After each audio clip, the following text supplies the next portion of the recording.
Blake invited Hot 20 to the set earlier this week. Hey y'all, I'm Blake Shelton and I'll be your host and musical guest this week on Saturday Night Live. Well, I declare, it's a breath of fresh air to have some good old Southern charm around this show.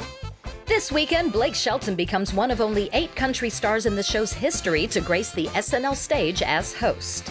Blake joined us after rehearsals, and he was still beaming with excitement. All right, so when you got the invitation to host and perform on SNL, what was the overriding emotion? What the F?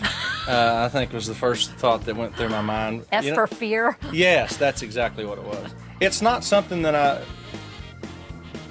ever really thought about doing. There's over the years with doing The Voice and working with NBC, it had been mentioned a few times like, oh my God, you ought to do Saturday Night Live, but literally that's as far as it ever went. And I always had in the back of my mind it would be cool to perform here and sing. That's what I do.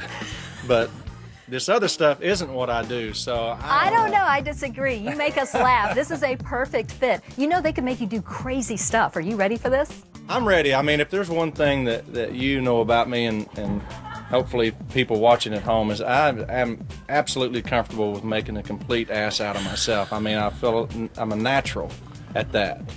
And so if that's what it takes to be good here at Saturday Night Live, then I think I'm ready. Is there anything that you think you would say no to? Well, I don't want to make out with a guy or anything. I'm not really ready for that yet. But it's going to be a long week, so we'll see what they can talk me into. Do you have a favorite SNL skit from over the years? Oh man, I'm for sure.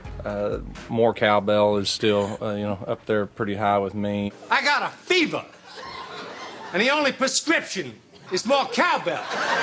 In a Box was a good song I heard on here. A Church Lady, that's still our Church Chad, I guess. Well, isn't that special?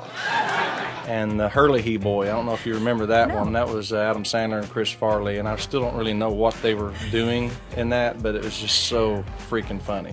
I honestly and sincerely would like to bring in your mail. He's a good, hard-working boy. Let him bring in your mail. The monologue is such a big part of this. Have you worked on that yet? How are you feeling about that? You know what? That's really, I feel like the one thing that I'm probably going to have, a lot of input in. I mean, I think they're probably just sitting around waiting on me to come up with something. And I got a few ideas, but we'll see. I want my monologue to be good. I hate it when the monologues aren't that great. But so that's something I'm putting a lot of weight on. Oh, it'll be great. And of course, there have been so many good impersonations and impressions on this show over the years. Did you bring any good impersonations to the table? I just do one, me. And I think that's really what they're going to get a lot of here. Maybe just different versions of an old cranky, drunk guy. Anything that man does is going to be funny.